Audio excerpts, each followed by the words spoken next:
Good afternoon, friends. First of all, I am very much thankful to our honorable investors, Naik and our colleagues, that they have given me an opportunity to deliver motivational speech to this school youth. Myself, Dattatreya Ahir. I am the retired principal of Government ITI. Basically, I am an electrical engineer.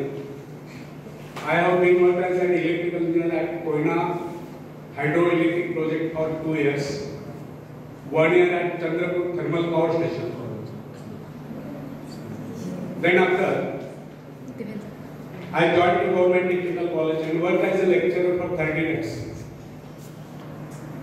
Parallelly, I applied to the exams of the Institution of Engineers and get the degree of AMRE by self-study. And on that base, I faced to MPSC and worked as a principal to various government ITIs for 22 years. And after prolonged service of 38 years, I retired in August 2019. And since last 5 years, I am delivering motivational speeches to Indian youth. So, today I am speaking on self-reliance, means आत्मनिर्भरता. आत्मनिर्भरता का meaning आपको पता है? आत्मनिर्भर बनना means क्या?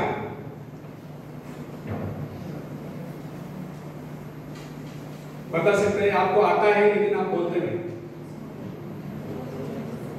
बताओ.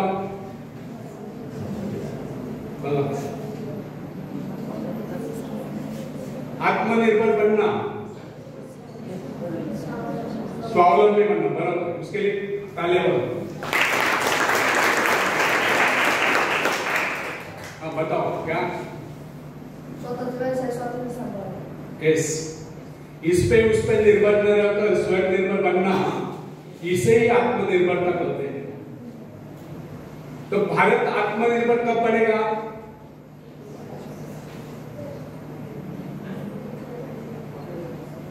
लॉकडाउन पीरियड में अपने आदरणीय प्रधानमंत्री नरेंद्र मोदी सर, इन्होंने आत्मनिर्भर भारत की स्पीच पर स्पीच दिया था.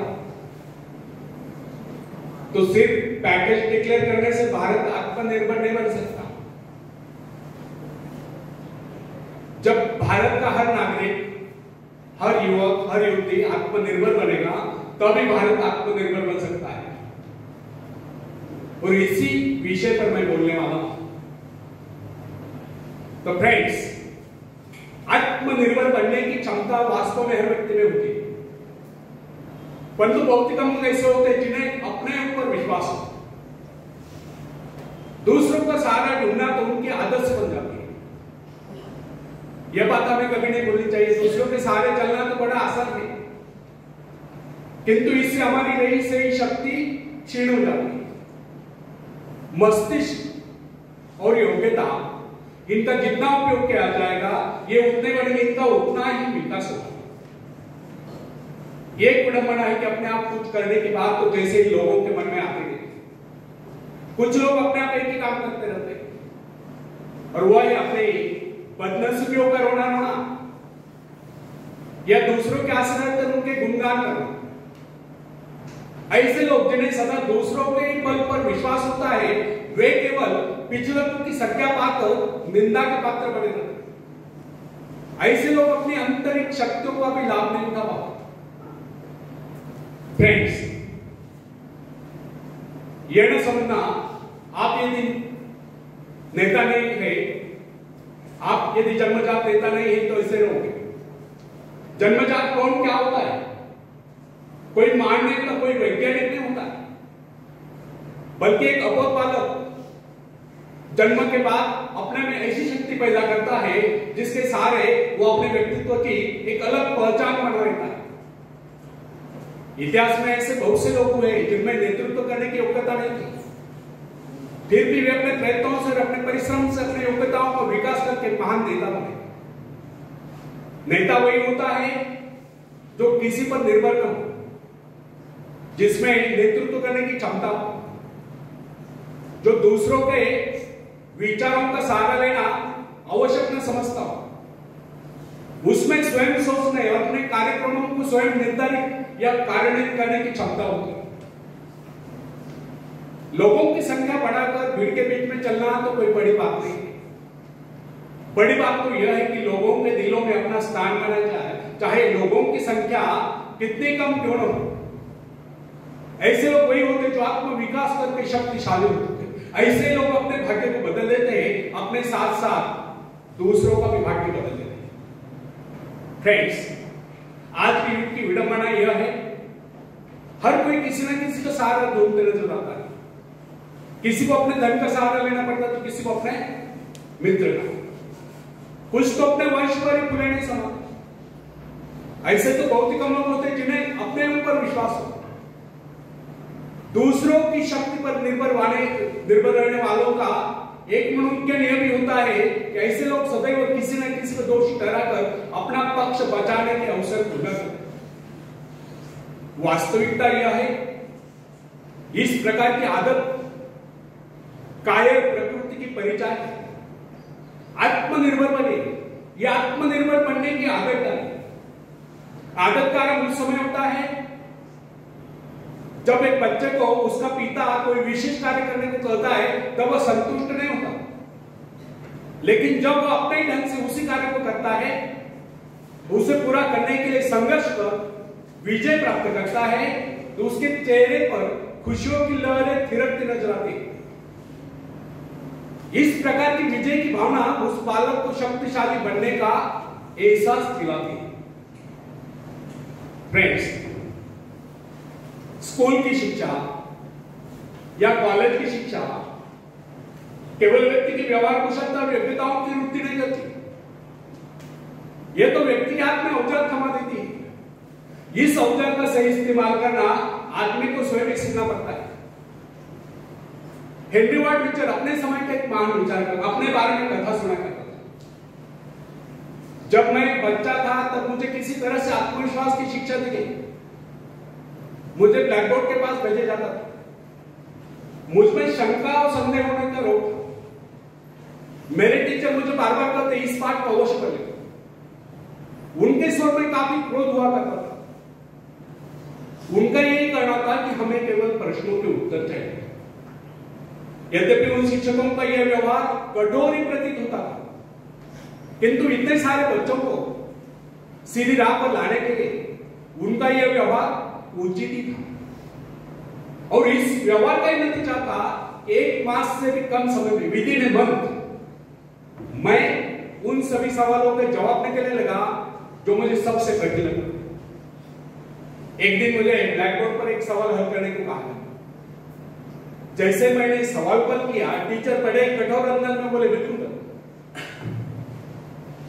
अब मेरे पश्चात उन्होंने किसी दूसरे छात्र को बुलाकर उसी सवाल को हल करने को कहा। उसने उसी तरीके से सवाल हल किया जिस तरीके से मैंने किया था। मेरा उसका जवाब एक था। फिर टीचर उसकी पीठ थपथपाकर बोले, शाबाश, तू तो इस सवाल को हल करने में सफल हो गया। अब मुझसे आगे गए, मैंने तुरंत खड़े होकर पूछा, टीचर, यदि इसका और मेरा जवाब एक है, सुलझाने का तरीका एक है, फिर आपने मुझे डांट कर गलत क्यों कहा? तब टीचर बोले, यह बात तूने पहले क्यों नहीं की जब मैंने तुझे गलत कहा? फ्रेंड्स, केवल पाठ को याद करने से कोई मतलब नहीं। हमारे भीतर यह विश्वास होना चाहिए कि जो कुछ हमने याद किया उसे कोई काट नहीं सकता। इसे ही आत्मविश्वास कहते हैं। वो जिनमें ही आत्मविश्वास होता है वही तर्क दे सकता है, वही बस यानी कि चर्चा कर सकता है। लेकिन जिसे स्वयं अपने ऊपर ही विश्वास न हो, वो क्या तर्क करेगा?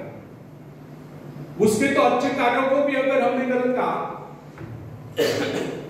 तो उसे यही समझ लेना होगा, हो सकता है वो गलत है। फ्रेंड्स, मनुष्य भ्रम होता है कि अकेले काम करने से अच्छा किसी दूसरों की सहायता लेकर काम करना होता है। लेकिन अपने ऊपर विश्वास करके पूरी लगन से अगर कार्य को किया जाए तो उसमें सफल होने की आशा दोगुनी हो जाती है। हर महत्वाकांक्षा का अर्थ होता है अपनी शक्तियों का परीक्षण करना। लेकिन दूसरों की नकल करने, दूसरों पर निर्भर रहने से व्यक्ति में दुर्बलता ही तो आती। शक्ति तो हमारे स्वयं के मेहनत करने से आती। अखाड़े के पास बैठकर हम अपने शरीर को शक्तिशाली नहीं बना सकते, या दूरदर्शन पर एक्सरसाइज प्रोग्राम देखकर हम अपने शरीर को तंदुरुस्त नहीं बना सकते। इसके लिए हमें स्वयं भी व्यायाम करना होगा, स्वयं एक्सरसाइज करनी होगी। फ्रेंड्स, यदि आप जीवन में सफलता चाहते हैं तो इसके लिए आपको स्वयं ही प्रयास करना होगा, स्वयं ही उस रास्ते पर चलना होगा जो आपको उन्नति की ओर ले जाता है। और वो रास्ता है आत्मविश्वास का। अपनी शक्ति को पहचान कर आप सफलता प्राप्त कर सकते हैं, या अपनी योग्यताओं को बढ़ाकर आप सफलता प्राप्त कर सकते हैं। मगर यदि आप ये सोचते हो कि संसार में कोई दूसरा व्यक्ति काम कर रहे और सफलता हमें प्राप्त हो, तो ऐसे कैसे हो सकता है?